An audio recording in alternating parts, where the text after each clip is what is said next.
Então nós precisamos ter cuidado. Quem tem o Espírito de Deus conectado com o seu Espírito, não fere normas, não quebra leis, não destrói o que foi construído, não cria inimizades, não abre mão do caráter deformado, não se esforça para anular as questões da transgeracionalidade. Que o Espírito do homem que se comunica com o Espírito de Deus, abre mão do caráter deformado. Ai, minha mãe é esquizofrênica, meu pai é problemático, meu pai é alcoólatra, minha mãe é prostituta, por isso que eu sou assim. Não, irmãos, está errado. Quando Cristo entra, Ele destrói tudo que o diabo construiu e constrói agora o que Deus quer que seja construído. Nova criatura nós somos. Quando o Espírito está ligado com o do Senhor, a gente se esforça para quebrar as questões da famosa maldição hereditária, que eu não acredito que exista. Existe o que se planta, colhe. Não sou assim porque o caráter da minha mãe era de prostituta, eu sou assim porque o caráter do meu pai era de alcoólatra. Que conversa é essa, rapaz? Que conversa é essa? Você tem poder em Cristo, com o teu espírito conectado com o Senhor, a dizer: ei, carne, peraí, fique aí na sua. Quem tem o Espírito de Deus conectado com o seu Espírito não se comporta mal no corpo de Cristo. Não se comporta mal no corpo de Cristo, irmão. Está errado. Quebraram o evangelho do Brasil. E por fim, o homem velho significa a emoção com sua instabilidade. O homem velho, com a velha natureza, significa a emoção com sua instabilidade, instável. Mas o novo homem significa a razão substituindo o desequilíbrio. Romanos, depois de Atos dos Apóstolos, capítulo 7, vamos ler a partir do versículo 15 a 25. Romanos, capítulo 7, versículos 15 a 25. Nosso culto de ensino, um dos maiores cultos de ensino do Brasil, viu, irmãos? Nós estamos aqui chegando a quase 9.000 pontos nos canais da igreja, né? Para a honra e para a glória do nome do Senhor. Sejam bem-vindos todos os nossos irmãos que conectam-se com os canais da igreja na sexta-feira à noite para aprender da palavra de Deus.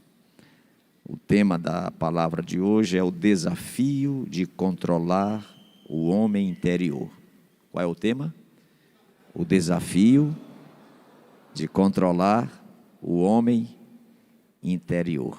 O desafio de controlar o homem interior.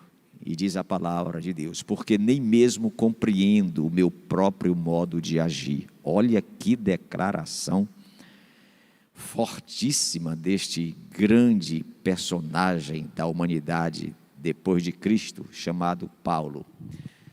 Melhora o som para os irmãos aqui na frente. Aí. Obrigado. Melhora o som para os irmãos. Porque nem mesmo compreendo o meu próprio modo de agir. Presta atenção nesta declaração consciente de Paulo. Qual era o problema dele? Ele disse: não faço o que prefiro, e sim o que detesto. Não faço o que é saudável, mas faço o que é maléfico. Meu Deus do céu. Ora, se faço o que não quero, concordo com a lei, que é boa, porque a lei me diz que eu estou errado. Neste caso, quem faz isto já não sou eu, mas o pecado que habita em mim. Porque eu sei que em mim, isto é, na minha carne, olha, ele diz que a carne é uma coisa má, não habita coisa boa. Pois o querer o bem está na minha consciência, está em mim, porém, não o efetuá-lo. Porque não faço o bem que eu preciso, que eu prefiro, mas o mal que eu condeno, o que eu não quero, esse é o que eu faço. Mas, se eu faço o que não quero, já não sou eu quem o faz, e sim o pecado que está dentro de mim. Então, ao querer fazer o bem, eu encontro a lei de que o mal reside em mim, porque a lei identifica que o mal está em mim. Porque no tocante ao sujeito que está dentro de mim, chamado de homem interior, eu tenho prazer na lei de Deus, entende? Só que nos meus membros, descobri que tem uma outra lei, brigando, combatendo, guerreando contra a minha consciência, que é a lei da mente, me fazendo prisioneiro do pecado que está nos meus membros. Miserável, desventurado homem que sou, será que tem alguém que pode me livrar do corpo desta morte? Graças a Deus, Jesus Cristo, nosso Senhor, de maneira que eu, de mim mesmo, com a mente, sou escravo da lei de Deus, mas segundo a carne, dando a lei do pecado.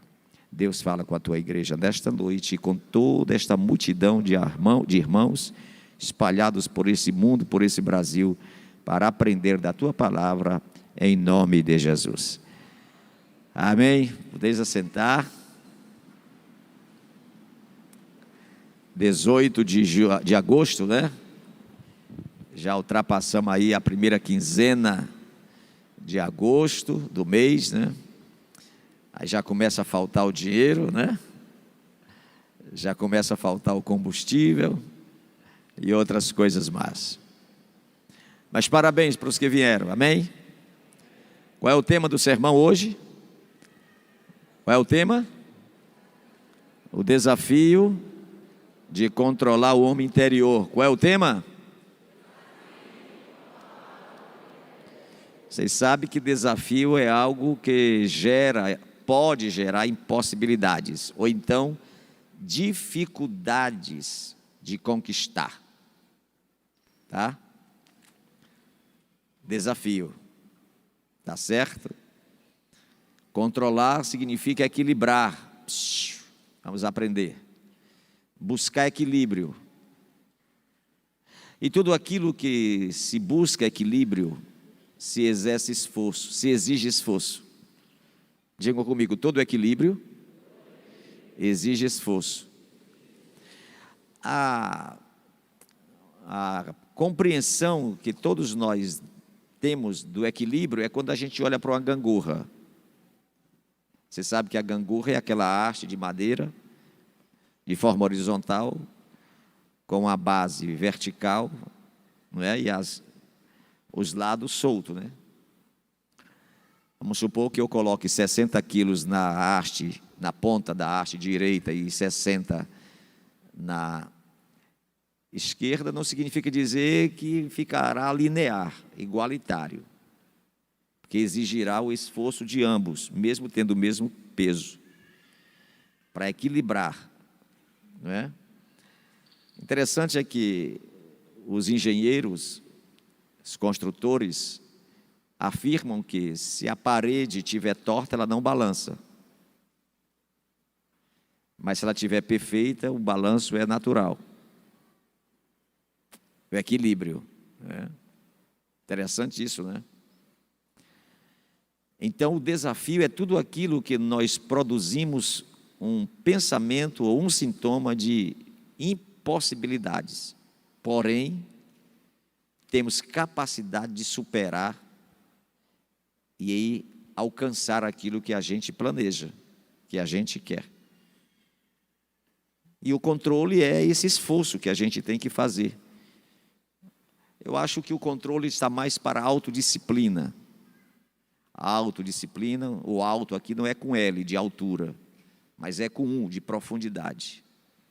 Né? A vida humana, ela precisa ser avaliada, analisada, a partir desta autopercepção, né? Autoanálise.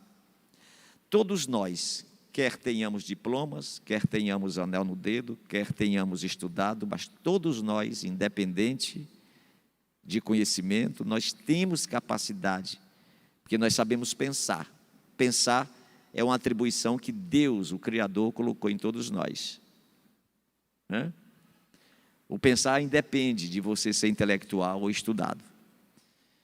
O pensar é fruto dos neurônios, do cérebro, desta massa cinzenta de 1,5 kg,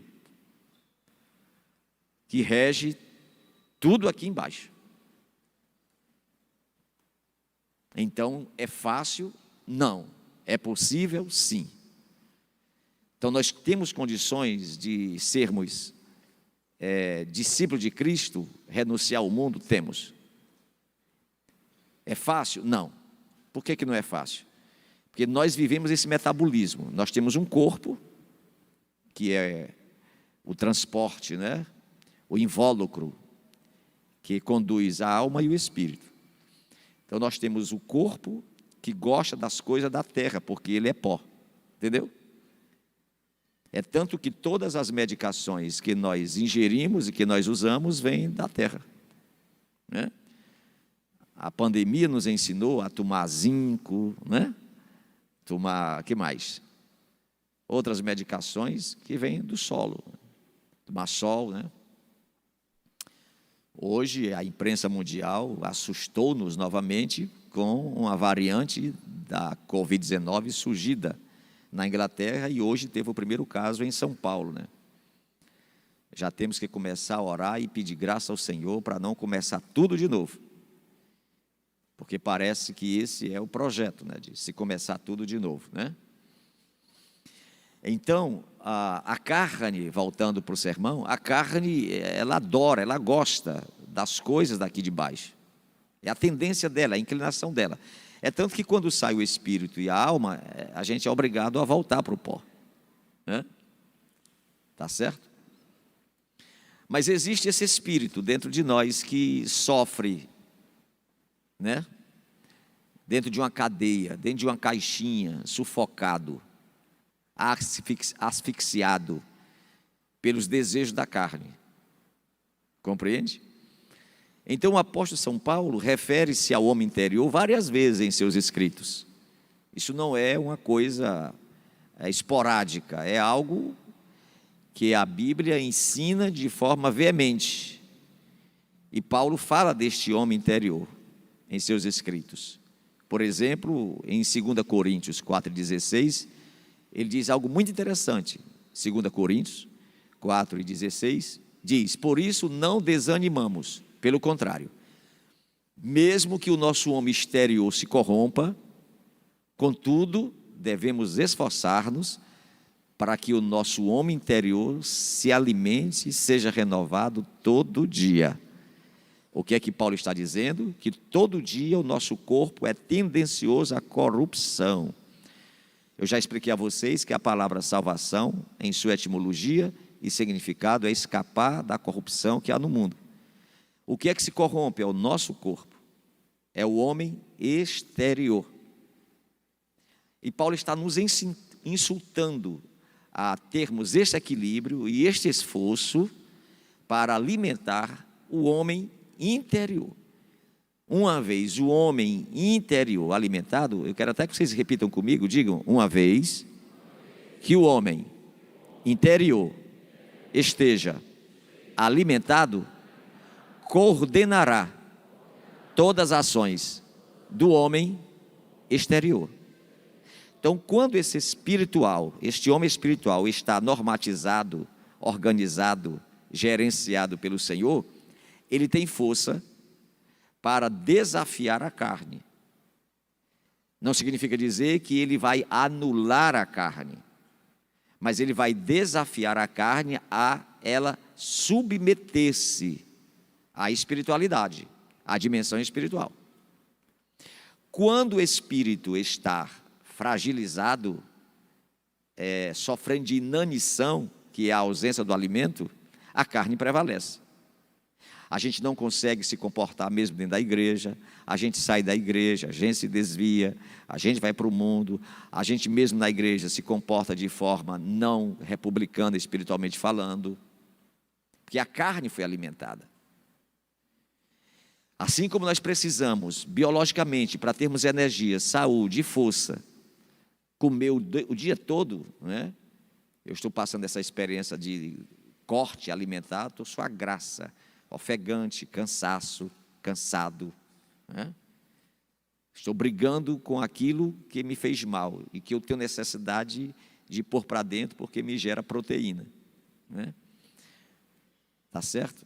Então, assim como a ausência do alimento biológico me fragiliza, me suga as energias, tá? Me deixa vulnerável, assim é o espiritual. Se eu não me alimento, se eu não busco me alimentar várias vezes na geladeira da igreja, não a geladeira física, mas a geladeira que guarda o alimento, que é a palavra, né? O forno da igreja, a padaria da igreja, né? O trigo, o alimento, tá certo? Se a gente ficar achando que vindo uma vez por semana à igreja, como é o caso dos crentes que só podem vir aos domingos, né? Eu fico imaginando o que é que eles não passam na semana, a energia que foi embora, né? Porque a palavra metabolismo é essa, é adquirir energia para gastar. Então eu me alimento para poder andar, eu me alimento para poder falar, eu me alimento para poder estudar, eu me alimento para poder escrever, eu me alimento para poder trabalhar, eu me alimento para poder existir. Aí vem para o lado espiritual. Se eu não me alimentar para estar com a minha vida espiritual nivelada, na minha bateria lá em cima, gente, eu tenho que, na pior das hipóteses, ficar ligado no culto da quarta-feira, no culto da sexta, no culto do domingo. Eu preciso, ao invés de estar hoje comendo pizza, não vir à igreja, porque eu estou trabalhando, ou sair tarde, e agora vamos para a churrascaria. Vamos para a churrascaria depois, vamos ouvir a palavra, a palavra. A gente tem que parar de alimentar a tripa e começar a alimentar a alma. Bendito seja o Senhor para sempre, né? A gente precisa disso. Não só nós evangélicos, isto é uma realidade premente para o mundo e para todos os homens, né? Então, lá em Efésios 3,16, Paulo também se refere a esse homem interior, dizendo: para que, segundo a riqueza da sua glória, vos conceda que sejais fortalecidos com a glória, com a misericórdia, com a riqueza, fortalecidos com poder, alimentados com poder, mediante o Espírito no homem interior. Aí é o alimento. Paulo está falando, tem que se alimentar. Se não se alimentar, vai ser um defunto ambulante, vagante. Essa aqui é a grande verdade. Agora veja o que é que ele diz na leitura em que fiz em Romanos 7. Nos versículos 22 e 23, ele relata o que é a carne alimentada e o espírito não alimentado. Ele diz no versículo 22, porque no tocante ao homem interior, eu até me lembro, eu até sei da necessidade de estar na lei do Senhor. Isto é, o espírito, que é o homem interior, ele tem a identidade divina, ele sente fome de justiça, fome e sede, ele sabe que tem que ter um elo com Deus. Versículo 23, ele disse, 23, porém, a minha carne é nojenta, é chata, é má, ela gosta de fofocar, ela gosta de falar da vida alheia, ela gosta de tomar uma cervejinha, ela gosta de um cigarrinho, ela gosta de umas coisas. O que é que eu faço? Né? Então Paulo começa a mostrar que ele teve que fazer uma tomada de decisão, um senso de urgência. Diga comigo, tomada de decisão, um senso de urgência, consciência crítica. Qual foi a decisão dele? Ele teve que se anular, se autodisciplinar e abrir o coração para Cristo habitar. Observe que depois ele diz, capítulo 8 de Romanos, não há condenação mais para mim, porque eu encontrei Cristo. E quando eu me inclino para a carne, eu morro, mas quando eu me inclino para o Espírito, capítulo 8 de Romanos, ele fala isso. Eu vivo, eu passo a viver. Então sabemos, pela palavra, todos nós sabemos, pela palavra, que fomos criados por Deus com espírito, alma e corpo. Está isso em Gênesis 1:27. Põe aí. Gênesis, capítulo 1, versículo 27, que diz assim: criou Deus, pois, o homem à sua imagem. A imagem de Deus o criou. O homem e mulher os criou. A imagem de Deus. Este ser com alma, corpo e espírito. Paulo fala sobre isso em 1 Tessalonicenses. 1 Tessalonicenses, capítulo 5, versículos, acho que é o 23. 1 Tessalonicenses, capítulo 5, 23. O mesmo Deus da paz vos santifica em tudo, e o vosso espírito, olha isso, alma e corpo sejam protegidos, conservados, íntegros e irrepreensíveis para a vinda de nosso Senhor Jesus Cristo. Vocês lembram que lá em Romanos capítulo 12, versículos 1 e 2, Paulo diz exatamente isso, falando que o corpo é má, que as atribuições do corpo não administradas pelo Espírito se tornam má. Rogo, irmãos, pela misericórdia de Deus, que apresenteis o vosso corpo como sacrifício vivo, santo e agradável a Deus, que é o vosso culto racional. E como é que eu faço para levar esse corpo para agradar o Senhor? Ele diz: renove a mente, não se conforme com o consumismo, não se conforme com a cultura, não se conforme com o que o mundo está a apresentar. Transforme a mente, renove a sua mente. Renovar, transformar para onde? Para quê? Através de onde? Através de quê? Da palavra, alimentando o espírito, sabendo fazer escolhas, não é? Se eu sei que novela me faz mal, eu não assisto, não é? Se eu sei que canal de televisão A, canal de televisão B é um prejuízo na minha sala, para a minha família, eu não assisto. Eu vou controlar os meus dedos, né? Se eu sei que eu tenho preguiça de vir para a igreja, eu vou forçar a barra e vou vir para a igreja. O que é alimentar o espírito, gente? É se tornar protagonista e fazer um contraponto àquilo que me mata. Aquilo que me mata. Não, eu só tenho necessidade de uma vez por semana. Esse é o desejo da carne. Pois carne, você agora vai sofrer comigo. Eu vou também quarta, sexta.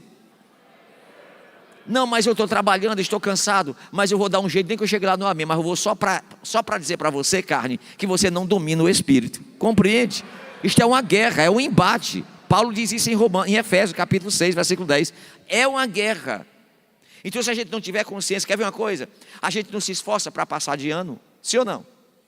A gente não se esforça para ir para um concurso, tem 1000 candidatos, e você quer ser o primeiro, você tem que derrotar 999.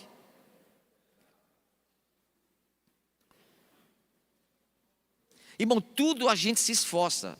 Agora, a questão espiritual é porque é em um outro nível. Existe um ser vivo, mesmo invisível, mas vivo, que perturba a cabeça da gente, né? Ontem eu atendi um aconselhamento a um casal, e aquele casal me disse uma coisa interessante que me chamou a atenção, né? Que um membro da família deles se afastou aqui da igreja e foi para esses movimentos de comunidade, onde o jovem pode se tatuar, pode beber, pode se drogar, pode fazer o que quiser. E aquela senhora foi reclamar, e ela disse, aquele jovem disse assim: olha, irmã, a sua santidade é diferente da minha. Eu fiquei apavorado com isso, porque eu não sabia que a espiritualidade tem 2 tipos de santidade: uma que se preserva para o Senhor e outra que se deprava. Eu não sabia. Uma santidade que eu posso me encher de tatuagem, eu posso me encher de bebida, que não tem problema nenhum, que eu sou santo. Eu não sabia, porque a originalidade, a etimologia e o significado da palavra santa é separado. É separado. Não dá para ser misturado, tudo junto e misturado. É separado. Infelizmente hoje o evangelho do entretenimento, o evangelho pueril, né? O evangelho periférico, vazio, está estragando as pessoas, porque estão achando que a santidade, não, é só ir lá na igreja, aleluia, aleluia. E depois do culto eu posso ser um zebu. Não dá, irmão. A Bíblia é uma só. Deus é um só. Gente, haverá uma decepção tão grande de muito pastor e de muitas ovelhas, e de muita igreja, que se acha a igreja. Eu sei que hoje há uma guerra instalada, principalmente na cabeça dos nossos jovens. Porque o colorido da religiosidade acompanha o entretenimento da cultura. A igreja nunca foi feita para ser legal. A igreja é uma retífica, dói. Que ela limpa com a pá. Lá no capítulo 3 de Mateus, Jesus disse, João Batista disse, ele está chegando aí com uma pá e vai limpar a eira. É raspando mesmo, gente. Porque, gente, por que a gente aceita passar por uma faxina lá no médico e não aceita passar por uma faxina com Cristo? Eu estou arrebentado. O médico me proibiu comer tudo. Você vai parar de comer, senão você morre. Tu quer morrer? Eu disse, não, quero não.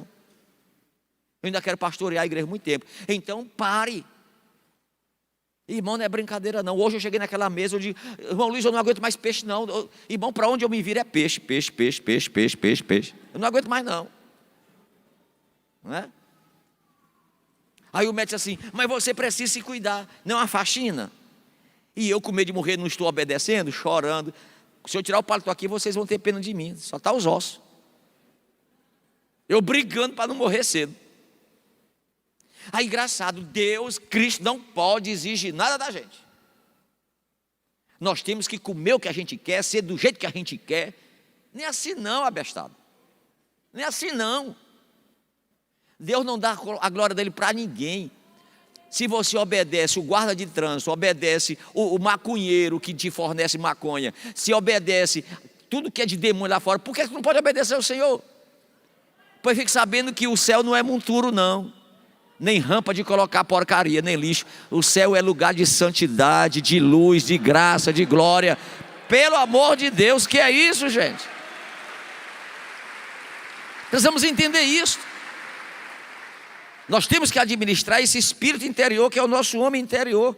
Gente, já o homem exterior é a nossa habitação, através da qual convivemos com o mundo. Isso através dos nossos 5 sentidos, que eu acabei de explicar. Nós estamos em um momento em que as igrejas estão atendendo os 5 sentidos de uma geração, e não admoestando, norteando, coordenando o espírito interior, o homem interior. Então o homem exterior é para a gente se alimentar, beber, dormir, brincar. Para a Bíblia, esse corpo é mau. Daí necessitar dessa transformação que eu acabei de ler para vocês em Romanos 12, 1 e 2. Compreende? Então, ao aceitarmos a salvação por Cristo Senhor, o centro, presta atenção, ao aceitarmos a salvação por Cristo Senhor, o centro da nossa vida passa a ser o ente administrativo de nossas ações. Quando eu sou salvo, o homem interior, este espírito que tem elo com o Espírito de Deus, é que passa a ser o administrador do homem exterior. Ele não vai aceitar o fundamentalismo, o radicalismo, o 8 ou 80. Não, o equilíbrio. O equilíbrio. Tudo tem que ser com moderação, com equilíbrio, com ética, com respeito, com organização. Compreende isso? Nós precisamos. O alimento é prejudicial? Não, é o excesso do alimento que é prejudicial. Nós precisamos ter cuidado, não é? Então, quando aceitamos a salvação por Cristo Senhor, o centro da nossa vida passa a ser este ente administrador de nossas ações. Veja o que está escrito em 1 Coríntios capítulo 6, 19 a 20. 1 Coríntios capítulo 6, 19 a 20. Acaso não sabeis que o vosso corpo é santuário do Espírito Santo que está em vós, o qual tendes da parte de Deus, e que não sois de vós mesmos? Gente, como é que esses pastores e essas igrejas lêem esse capítulo? Me explica isso. Porque fostes comprados por preço, agora pois glorificai a Deus no vosso corpo. Se eu fui pago, comprado, resgatado lá do mercado de Satanás, como é que agora eu é que mando no meu comprador? Está tudo errado, gente. Que negócio é esse? Esta semana eu me assustei com alguns jovens, até filhos de pastores, que saíram daqui. Os meninos de fazer cortar coração, totalmente transformados e transtornados. Brinco em tudo que é canto. Não tem nada a ver com você, não pode botar brinco onde você quiser. Eu estou apenas dando aqui um exemplo. Tudo tatuado, me era uma bênção aqui na igreja. Sentado em mesa de bar para beber. Então isso aqui era uma escravatura? Que é isso? Mulheres que um dia foram diaconisas aqui na igreja, na mesa de bar bebendo? Como se explica isso? E agora é que estão certos e nós somos um bando de idiota e otário, nós estamos errados? E como é que fica essa palavra? Se Cristo nos comprou lá da escravatura, eu agora estou lá, estou dizendo que está certo, eu estou anulando Cristo, estou matando Cristo. Que é isso? Espera aí, gente, tem alguma coisa errada. Olha o que está em 1 Coríntios 3,16. 1 Coríntios capítulo 3, versículo 16. Preste atenção à palavra. Não sabeis que sois santuário de Deus e que o Espírito de Deus habita em vocês? Como é que o Espírito de Deus habita em mim? Eu fazendo tudo aquilo que o Espírito condena. Me explica isso. Me explica isso aí. Como é que entende isso? Gente, entenda uma coisa. É em nosso espírito, digam comigo, é no meu espírito, onde o Espírito de Deus trabalha. Bora, orientando, edificando, ensinando, legislando. Então, como é que este Espírito que se comunica com o Espírito de Deus e me orienta, e me edifica, e me ensina, e legisla a minha vida, e eu estou desse jeito? Tem alguma coisa errada. O Evangelho não veio nos proibir viver socialmente. Não, irmão. Eu tenho minha liberdade de ir numa churrascaria, de ir num restaurante, de ir numa pizzaria, de ir à praia. Até que nós temos a necessidade de irmos à praia. Tirar o sapato dos pés que a gente vive calçado às 24 horas praticamente. A gente chega em casa de noite, tira o sapato, toma banho e vai para a cama. Quando amanhece o dia, já bota o pé no chinelo. A gente precisa ir pegar um iodo, aquele ar salgado do mar, saudável, pôr os pés no chão. A gente precisa. E agora, depois da pandemia, descobrimos que a gente precisa de sol. Eu fui levar meus exames ao médico e o médico disse: vitamina D, pastor, tu está ferrado, não tem nada de D na tua vida. Eu disse: nem Deus. Ele disse: só Deus. Agora D está acabado, tu tem que, o que é que eu faço? Eu vou passar aqui um complemento com vitamina D, mas vai pegar sol, rapaz. Não existe, pastor, vitamina melhor do que o sol. Vai para o sol. Só pode ter problema de pele, se der câncer de pele, vai no horário, rapaz, também é cabeça dura, né? Vai no horário de 8 às 9, de 4 às 5. Quer dizer que para pegar sol tem que ir na hora que está queimando, é? Também não precisa bater no pastor não, rapaz. Vá para o sol, vá para o sol. Gente, isso é tão extraordinário, tão sugestivo, que do mesmo jeito é o lado espiritual. Na hora que eu fico só na sombra e na cinza do pecado, eu vou ter câncer espiritual, eu vou morrer. Eu preciso do sol da justiça. Eu preciso do sol da justiça. Glorificado seja o Senhor para sempre. Que coisa extraordinária! Então o espírito do homem tem esse elo com o Espírito de Deus. Olha o capítulo 4 e o versículo 24 de João. São João capítulo 4. Quem conhece a Bíblia já sabe qual é o exemplo. Versículo 24. São João 4 e 24. Deus é espírito. Esse é o diálogo entre Jesus e a mulher samaritana. Deus é espírito e importa, é interessante, é importante, é legal que os adoradores o adorem em espírito e em verdade. Não dizem adorem em carne e em verdade, em espírito e em verdade. Então, se é espírito e em verdade, esse espírito se comunica com o Espírito de Deus. Como é que o meu espírito se comunica com o Espírito de Deus e eu vivo fazendo o que não agrada a Deus? Está confuso a coisa. Está muito confuso a coisa, né? Precisamos entender. Então esse homem interior passa a ter consciência que deve ser trabalhado para mudar. Permitir o Espírito Santo mudar o seu comportamento e a sua conduta. João 16:8. Põe no telão. Já li demais para vocês esse capítulo, esse versículo. O Espírito Santo convencerá os homens do pecado, da justiça e do juízo. Então, se eu não consigo me permitir, o Espírito Santo me convencer desta tríade do mal, como é que eu digo que eu sou cristão, sou filho de Deus, sou espiritual? Tem uma coisa errada. Tem alguma coisa errada. Ou muita coisa errada. Entendam a verdade, é dentro de nossos espíritos que nós nascemos de novo. Diga comigo, é dentro do meu espírito que ocorre o processo do novo nascimento. Capítulo 3 de São João, versículos 3 a 6. João 3, 3 a 6. Isto respondeu Jesus: em verdade te digo que se alguém não nascer de novo, não vê o reino de Deus.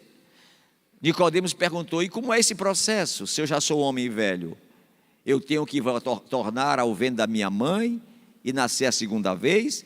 Jesus respondeu: na verdade, quem não nascer da água e do Espírito, que é o processo salvífico, o processo administrativo da espiritualidade. Palavra, é a palavra. E a sujeição, a submissão à vontade de Deus, que o Espírito faz com que se comunique, o Espírito de Deus com o nosso. Versículo 6.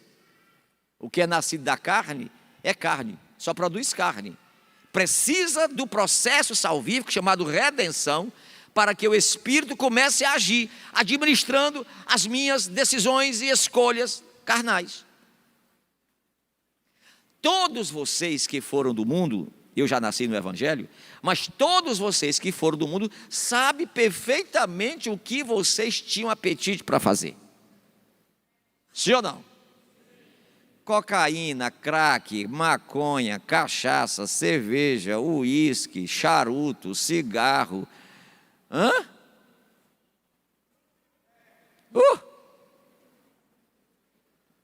Uma mãozona para roubar. Matar. Menino, era uma desgraça. A palavra na boca não tinha, só tinha pornografia. Estou mentindo? Eita, que era uma fuampa, e ele um fuampo. As bichas tudo nojentas, depravadas. Estou mentindo? Eu nem vou perguntar, melhor me calar. Aí você olha hoje e diz que a santidade não é nada demais, que Jesus me aceita do jeito que eu sou. Ou narrativa vagabundazinha. Realmente Ele te aceita do jeito que tu é, mas se tu ficar do jeito que tu veio, Ele não entrou em você não. Eis que estou à porta e bato. Se eu entrar, vai ter mudança. Bendito seja o Senhor para sempre. Vai ter mudança. Que é isso? Então esse homem interior passa a ter essa consciência. Compreende? Olha o que está em Atos 24, 16. Atos 24 e 16. Por isso também me esforço por ter sempre consciência pura diante de Deus e dos homens. Depois que eu sou conectado com o Espírito de Deus, e o Espírito de Deus administra o meu espírito, eu agora tenho uma consciência moral e ética de me apresentar diante dos homens, dentro da igreja, no colégio, na faculdade. Sou diferente. Não significa dizer que eu não sou sociável. Ai, mulher, tu não vai, tu não faz, tu não quer. Não, por quê? Isso é prioridade para você?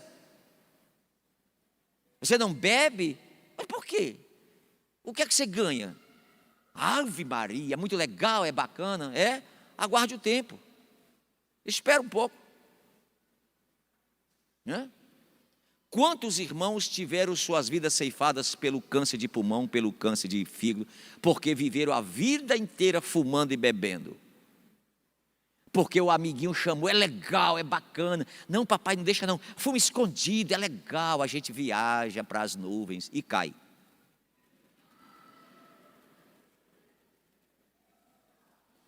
Gente, é muito besta o pecado. O problema é que falta a consciência do Espírito de Deus com o nosso, e a gente não tem força para dizer para o pecador: não estou entendendo, isso te faz bem? E por que a gente não pode dizer, bora tomar também uma lá na minha igreja? Rapaz, lá a gente toma uma que a gente viaja. Chama ele, chama ela. É mesmo? Rapaz, você não tem noção. A gente senta na mesa lá, sério? E a gente começa a beber. Daqui a pouco, meu amigo, ó. Aí você traz ele. Aí ele vai sentar e ficar olhando para cá, um pessoal louvando.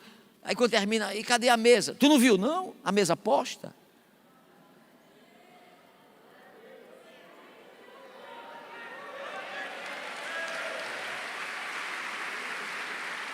A mesa foi posta. Ali é o alimento para a tua alma, para o teu espírito, né? Eu saio de lá embriagado com o espírito. É. E ao invés de dar câncer no fígado, nos pulmões, na língua, recupera, restaura o sal. Com o teu prazer, tu vive 40 anos, com a minha alegria eu vivo 80, 90. Gente, nós temos que ter a narrativa do céu para confrontar esse pessoal, gente. Compreende isso? Então é nosso espírito que passa a conhecer a Deus e recuperar a imagem e a semelhança manchada na queda. Diga comigo, é através do meu espírito. Bora, fala mais forte. É através do meu espírito que eu passo a conhecer a Deus e recuperar a imagem e a semelhança manchada na queda. Paulo diz isso em Romanos capítulo 2, versículo 14 e 15. Põe aí Romanos capítulo 2, Romanos 2, 14 e 15. Quando, pois, os gentios que não têm lei, os gentios era o povo que não era judeu e não tinha direito à salvação. Quando, pois, os gentios que não têm lei procedem por natureza, de conformidade com a lei, não tendo lei, serve eles de lei para si mesmos. Versículo 15. Estes mostram a norma da lei gravada no seu coração, testemunhando-lhes também a consciência e os seus pensamentos mutuamente, acusando-se ou defendendo-se. Eles levantaram a questão: como é que os gentios não têm a lei, que a lei é a Torá, não têm a lei e eles não fazem as coisas erradas? Não, porque eles têm a lei natural da ética, de saber a mão esquerda, a mão direita. E outra palavra, ele está dizendo, ninguém está impossibilitado de não entender. Ninguém. Todos têm capacidade. Agora, o querer, como diz Paulo, o querer a carne e o não querer o espírito é que é uma decisão minha, nossa. É essa guerra aqui que nós temos que resolver. Por que minha língua fica parecida à língua da serpente para fofocar? E por que eu não boto ela para dentro e dou uma mordida nela?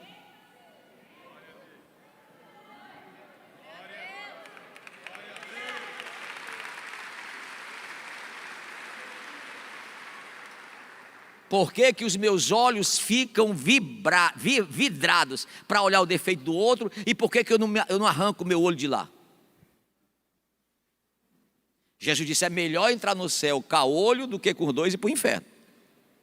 É melhor entrar só com a mão do que com as duas e para o inferno. Só com o pé do que as duas e para o inferno. Pastor, e agora o que é que eu faço? Eu furo meu olho? Não, é só arranca. Eu meto a faca assim e arranca. Não, rapaz, arranca do objeto que está te fazendo errar. Baixa a cabeça. Isso é muito peculiar para a mulher, né? Que a ala feminina é que gosta de olhar para outra. A ciência já provou que a mulher não se veste para o marido nem para o namorado, se veste para insultar a outra. Isso dentro da consciência dela.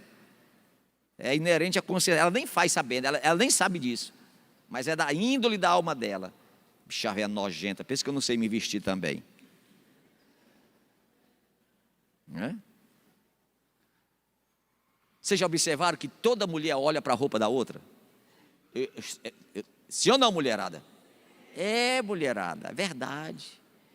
E às vezes está conversando, pois é, neguinha, eu sei, mas é porque... É um negócio sério. E o pior é que elas querem que a gente seja igual a elas. Nós, gente, nós não temos esse olhar visual, não. A gente chega no canto, e aí, compadre, como é que tá tu, compadre? Aí a mulher, eu vi, viu? Ai, tu viu o quê? Tu olha naquela bilifute. Cadê? Elas acham que a gente tem um olhar perspicaz igual dela. Não é? Hoje de manhã eu atendi uma pessoa, aí eu olhei para a irmã e disse assim: como é que está seu marido? Está bem? Antenada. Desse jeito, estou antenada. Aí eu digo: não, estou perguntando como é que está seu marido. Eu estou antenada, olhando para quem está olhando para ele. Olha, está vendo como é a coisa? É desse jeito. Minha irmã, caba feio daquele, mas tem quem olhe. E minha parabólica, ó, até dentro da igreja, minha irmã, na igreja que tem que olhar. Aquele lá sabe, né? Compreende isso? Entende? Arranca de lá. Se a tua mão está acostumada a roubar, faz um esforço para cortar ela, arranca de lá. Às vezes Deus permite a facilidade de valores para ver o caráter da gente. Vou repetir. Às vezes Deus permite a facilidade de valores para ver o caráter da gente. Porque pensa um bichinho para testar caráter é dinheiro. Irmão, sexo não testa caráter. Agora dinheiro, porque você pode estar com a barriga cheia ou com a barriga seca. Dinheiro não se farta.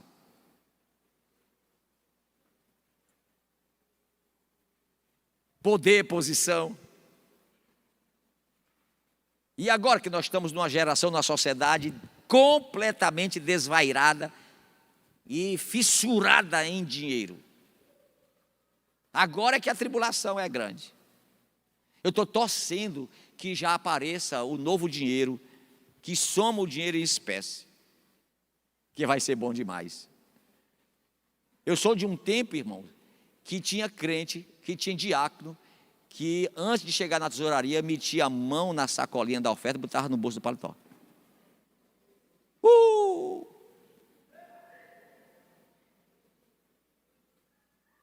E por que, pastor, que o senhor está falando isso hoje? Eu sei lá. Problema do espírito. Gente, é um teste de caráter. Troco. Né? Quem trabalha em contabilidade, quem trabalha em banco, quem trabalha em tesouraria. É preciso ter caráter de verdade. Está entendendo como é a coisa? A vestimenta e a carinha e o cabelinho e as mãozinhas de anjo. E o caráter de bandido, de ladrão. Precisa ter cuidado. Então o nosso espírito, compreende? Entende isso? É nosso espírito que precisa conhecer a Deus e recuperar a imagem e a semelhança. Por essa razão, é que, para a gente terminar, é que Paulo traz ao conhecimento dos homens a batalha que ocorre entre o espírito e a carne. Uma batalha dolorosa que precisa de autodisciplina para vencê-la. Veja que Paulo nos diz a receita de como proceder. Põe aí Romanos capítulo 7, para a gente terminar. Capítulo 7, versículos 6 e 7. Romanos capítulo 7. Agora, porém, libertados da lei que apontava o pecado, mas não tinha essência, eficácia para libertar do pecado, estamos mortos para aquilo que estávamos sujeitos, de modo que servimos em novidade de espírito e não na caducidade da letra. Ficou caduca a letra. Que diremos, pois? É a lei pecado? De modo nenhum. Mas eu não teria conhecido o pecado, senão por intermédio da lei, pois não teria eu conhecido a cobiça, senão a lei dissera: não cobiçarás. Então a lei apenas dizia: não faça, não faça, mas não me libertava. Precisava de algo mais forte do que a lei. Por isso que Paulo disse: a letra mata, mas o Espírito dá vida. É isso que Paulo está a dizer. Compreendeu agora, em nome de Jesus? Então, presta atenção. Quando esse Espírito, é o final, presta atenção a esse final. Quando esse Espírito não é protagonista de Deus na vida do homem, quando esse Espírito não é o protagonista de Deus na vida do homem, esse homem interior aparece com suas ações prejudiciais a si próximo, a si próprio e ao seu próximo também. Vou repetir. Quando o meu espírito não está conectado com o Espírito de Deus e está transformado, eu produzo atitudes e atividades que prejudicam a mim e ao meu próximo. Por exemplo, Por exemplo, quando o meu espírito não está conectado com o Senhor, eu firo as normas sociais, normas eclesiásticas. Nós evangélicos assistimos muito isso. Nós obreiros assistimos muito isso. De camaradas levianos, louco por dinheiro, se reveste de um tal de chamado, porque Deus me chamou, tem logo uma revelação. Que a revelação é para ganhar dinheiro fácil. E tem um bocado de crente enganado que vai na onda. Mas esse cara está ferindo normas, que a obra de Deus não é para isso, não é para negócio. Ele quebra leis, tanto leis sociais como leis espirituais. Ele destrói o que foi construído, né? Eu dei exemplo aqui de domingo.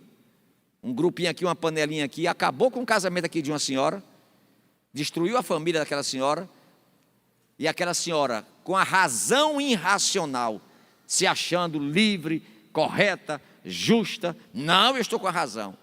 E de repente, sumiram os amigos.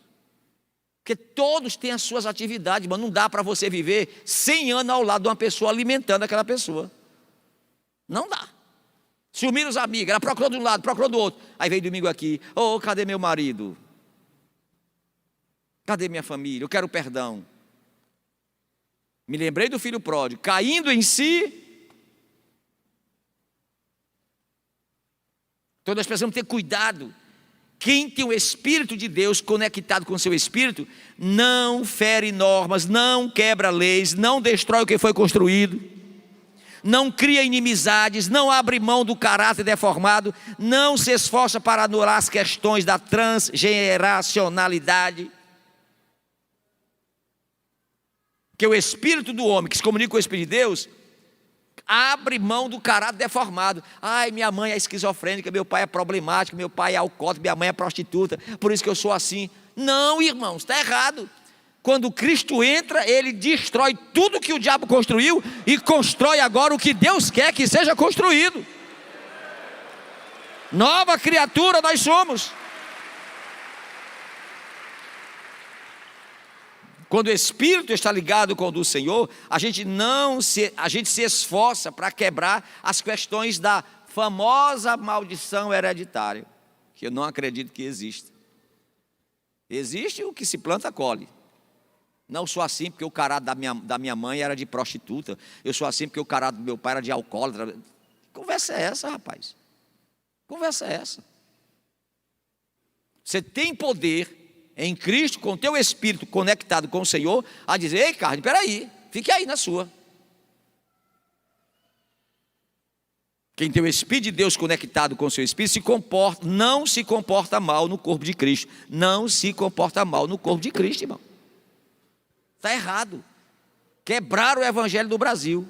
E por fim, o homem velho significa a emoção com sua instabilidade. O homem velho, com a velha natureza, significa a emoção com sua instabilidade, instável. Mas o novo homem significa a razão substituindo o desequilíbrio. Eu vou terminar lendo 3 versículos. O homem novo significa a razão substituindo o desequilíbrio. Gálatas 5:22. Gálatas 5:22. Veja o que está escrito. Mas o fruto do Espírito é amor, alegria, paz, longanimidade, benignidade, bondade, fidelidade. Que Espírito? Que eu produzo e que o Espírito de Deus insere em mim. Então não posso ter mágoas, nascer errado. Não, que é isso, rapaz? Nós somos passageiros, tua mãe já passou, teu pai já passou. Muda de vida. Eu conheço nesses meus 64 anos várias famílias, inclusive dentro da igreja, que os filhos foram destroço total. Total. Por quê? Porque não quiseram viver o evangelho. O pai não prestava, a mãe não prestava, mas eu conheço pessoas do mundo fora da igreja que a mãe e o pai, por exemplo, eu conheço um empresário aqui em Fortaleza que ele não sabe quem é a mãe nem quem é o pai. E que a avó que criou ele contou a história. Meu filho, deixa eu te contar uma história. A avó não, uma pessoa que era velhinha, não, eu vou criar você. Eu te peguei no lixo da cidade, enrolado nos cueiros. E a única história que nós soubemos é que uma mulher do Baixo Meretriz, no interior, aquelas casas de luz vermelha, ela engravidou de um homem, que ele não sabe quem é também, e teve você, e como ela precisava de ter a vida dela, ela pegou, enrolou você e colocou no monturo, e quem passou por lá foi eu primeiro e peguei você. Então a senhora não sabe quem é minha mãe? Sei não. Nem sabe quem é meu pai? Sei não. E aí, irmão? Esse cara é um grande empresário, feliz da vida, casou bem, tem uma filha linda. E aí? Viaja o mundo com a família, não sabe quem é pai, nem sabe quem é mãe. E para completar, foi produzido em um ambiente de prostituição. E aí? Espera aí, gente. Vamos acabar com essa vitimização. Coloque o teu espírito para estar ligado e conectado com o Espírito de Deus, que você será uma nova criatura em Cristo Jesus, o Filho de Deus. Olha o que está em Gálatas 2:20, para encerrar, Gálatas 2:20. Olha o que é que Paulo diz. Olha o que é que Paulo diz. Eu não vivo mais, olha isso. Eu não vivo mais, é Cristo quem vive em mim. E esse viver que agora tenho na carne, coitada da carne, eu entreguei pela fé ao Filho de Deus que me amou e se entregou por mim. Então eu estou administrado por esse Cristo. Já não vivo mais eu, não é? Então, gente, vamos ter um pouquinho de consciência, abrir o entendimento para sermos novas criaturas em Cristo Jesus. Então eu termino a palavra de hoje declarando em nome de Jesus a vocês que estão aqui, a esta multidão que está me ouvindo: pare de estar se amaldiçoando, se escravizando, se vitimizando. Ai, porque eu não tive berço. Jesus também não teve não, macho. Jesus não teve berço. Jesus nasceu, eu estive lá em Belém, no local onde Jesus nasceu. Eu desci lá nas rochas, dentro do chão, onde os pastores escondiam as ovelhas. Um mau cheiro de poeira. Que é isso, rapaz? Nem? Para com isso, deixa disso. Não me interessa o passado. Eu prossigo para o alvo, que é Jesus, o Filho de Deus. Amém? Obrigado, Senhor, pela palavra de explicação para os teus filhos hoje.